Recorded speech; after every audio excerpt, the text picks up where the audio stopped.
RFK Cray has a lot of skeletons and whale carcasses in his closet. I love Bobby Kennedy. I know Bobby Kennedy. He's a man of proper integrity. Of course he's unusual. Like, he's an unusual dude.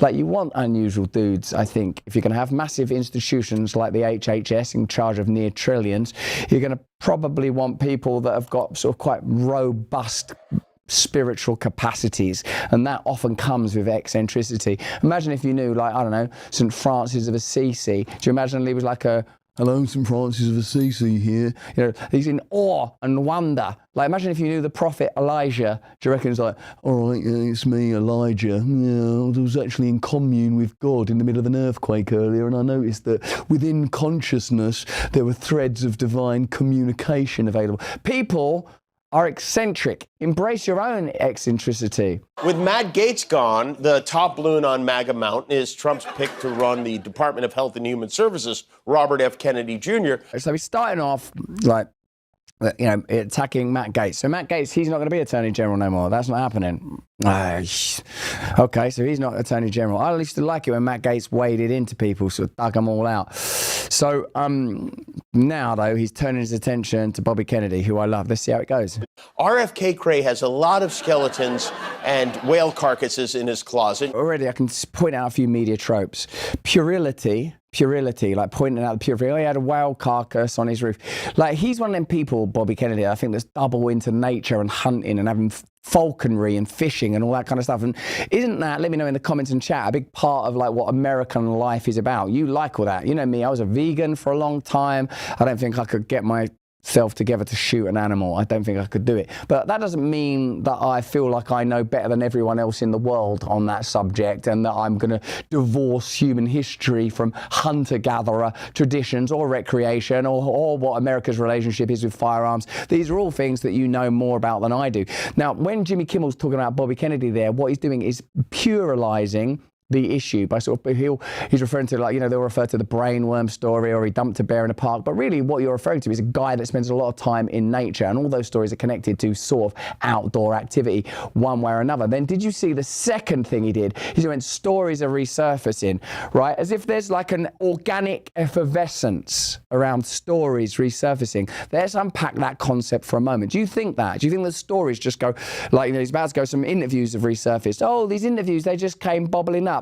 Do you think what's more likely than them coming up as a result of some sort of natural gaseous emergence, that investigators and journalists with a deliberate intent and agenda to undermine and attack Bobby Kennedy because he's just gotten into a position where he's going to be able to oppose corporate power, went on a hunt to find things that could make him look bad? Now, those journalists, like Jimmy Kimmel himself there, might not know, and in fact it's even better for the system, inverted commas, if they don't know that. Jimmy Kimmel is just hosting his show. He's got a family, he's got a life, he's in Hollywood, he's doing that show on Sunset Strip or Hollywood Boulevard or wherever they are. You know, he's like just living life and doing his best. Some of you will have seen that clip on X, when there was that clip where he's talking to a woman who's meant to be like high up in some new gender studies thing, and she's looking through a telescope, and he goes behind her and pretends to eat her out from the rear. Now, this is about 5 or 7 or 8 or 9, 10 years old, right? And it just sort of shows you that at that point, that was comedically acceptable to make lewd and derisory comments about females. And remember how I was when I was on TV and talk shows when I was a single man. Oh, you single? Let's go. That was my whole mentality back then. But what's interesting is Jimmy Kimmel, when he refers to the idea of resurfaced interviews, he's not thinking about things that could resurface about him, like, for example, that clip, or whether or not he's got, you know, look at what's happening in Hollywood right now. There's all this stuff going on about all these parties, and there's all those people that presented themselves not as like hellraisers or womanizers, but kind of squeaky clean and vanilla folks. You know, there's a lot of that, right?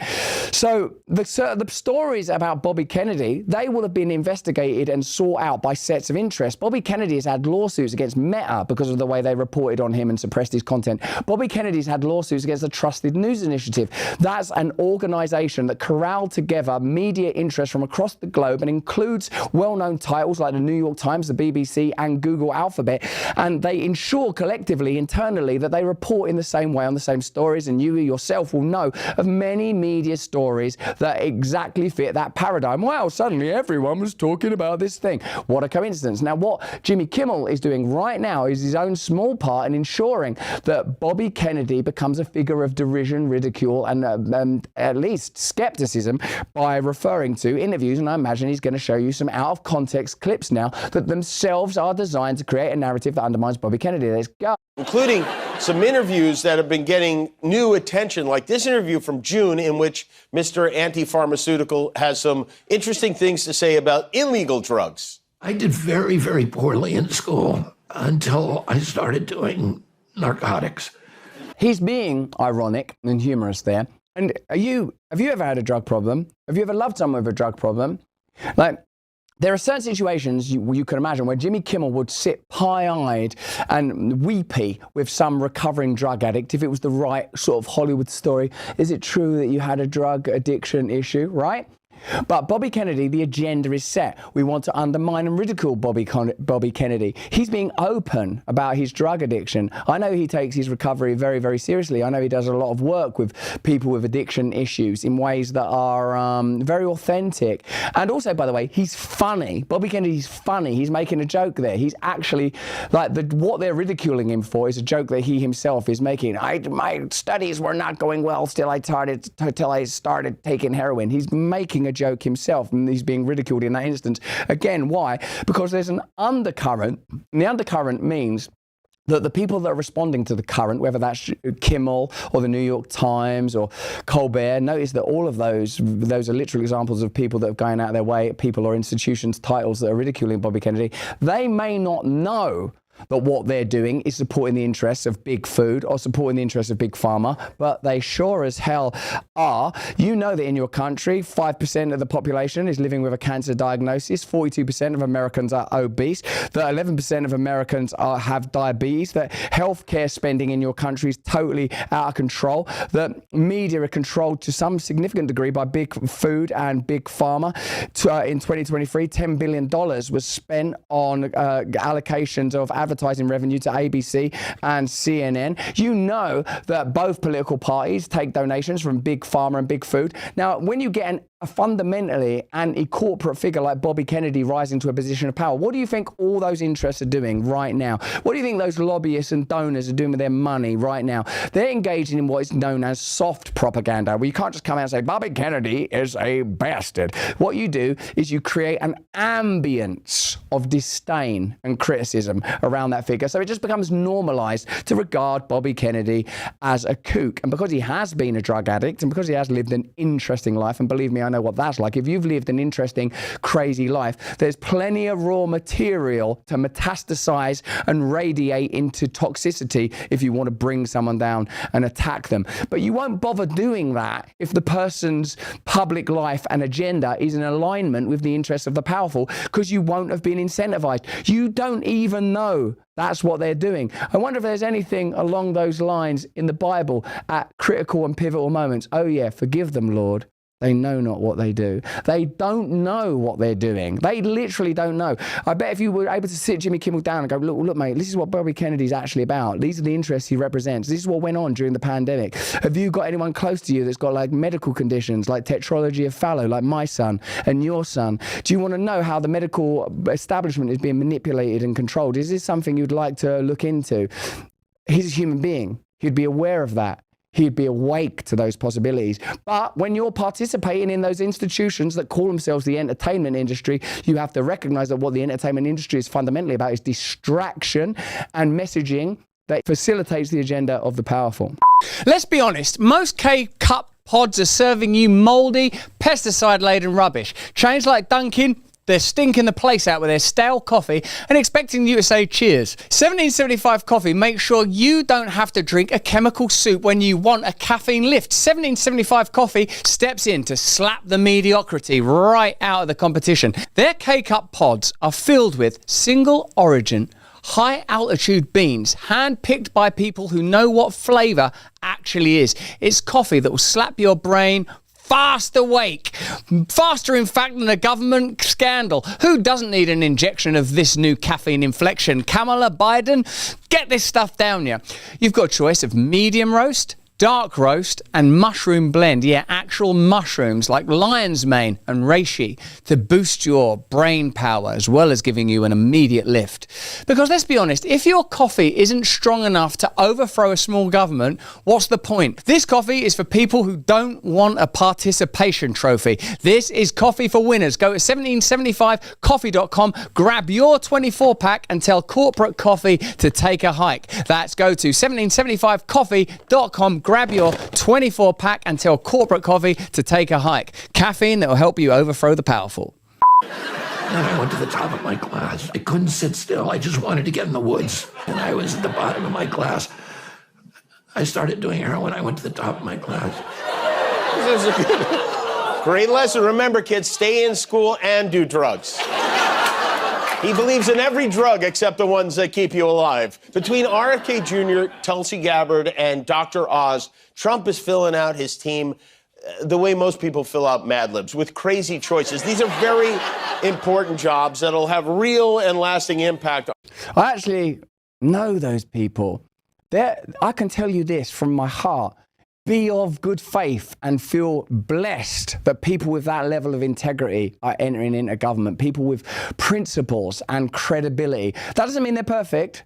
By the way, did you notice that I'm using these words deliberately? I'm not saying these are perfect people that have never done anything wrong and are incapable of fallibility and failure, because they're human beings and they're flawed and they've failed like you have. And like I have. That's why you need a culture that is not derived from materialism, but from divine and sublime principles. And then you can empower people that operate in managerial and bureaucratic positions where they have to control budgets of hundreds of millions, nay, trillions of dollars from a set of values and principles that are not concocted out of materialistic values and a materialistic agenda.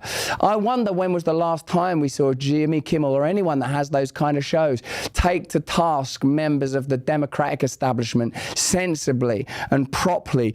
Have you seen Kimmel say, for example, yo, Joe Biden, you might not want to be escalating tensions between Ukraine and Russia right at this pivotal moment when there potentially could be a peace deal? That ain't his job. It ain't his job, and I don't think it's within his remit. I don't think it's within his remit. What is within their remit is to respond to ulterior currents that direct their content towards the agenda of the powerful. What that means is forget the policies of Bobby Kennedy, forget the fact that this is a man that's sort of taken on groups like Monsanto, like as a lawyer, has won cases for people that were suffering disease, like it's proper Erin Brockovich territory, people that got cancer because of stuff in their water, or pesticides in their garden. Bobby Kennedy has represented those people and won cases against corporate giants. It's exactly what you want in office and power. Dr. Oz is a person who's sort of navigated show business, but he's a cardiologist and heart surgeon, compassionate, decent, beautiful, lovely man who understands all sorts of aspects of medical life. Now going to be in charge of insurance, I understand, if things go the way they're supposed to be going or proposed to be going. Tulsi Gabbard, if you're just around her, she's like a hero out of a woke Disney movie. She's like ethnically fascinating, ideologically profound. She's been in the military. She is not a pro-war pick. These people are what is required. These are the kind of people that mean that someone like me, who would have been cynical about Trump for the longest time, have to revise and review what I think. I'm not saying that Donald Trump 2024 is going to be perfect, but what I do think is Donald Trump is kind of an American mystic. America created a president from out of itself. What kind of president would America create? It's going to be someone that's entrepreneurial, tycoonish, that puts their name on the top of their buildings, that's brash occasionally and quipping. Wouldn't the perfect American mystic president live on McDonald's and fly around on a private jet and drink Diet Coke and have their own TV show and have their own catchphrases like "you're fired"? Of course they would. This is an extraordinary time in America, and like you, I don't know how it's going to end up, but what I do know, because I've been there and I've been inside it, is those institutions of power that are beginning to fall into decline cannot be trusted and cannot be relied on. Even the people in it that are the most vocal advocates and mouthpieces know not what they do. But that's just what I think. I need to know what you think in the comments and the chat. If you're watching this anywhere other than Rumble, then turn on that notification bell and subscribe. And remember, we stream live most days, baby. Hey, thanks for watching. If you want to see more uncensored content where free speech can flourish, join our live stream. Click the link right here to watch the next video if you want to, or become a member of a growing movement. Download the Rumble app and you'll be informed every time we make a new piece of content. Stay free.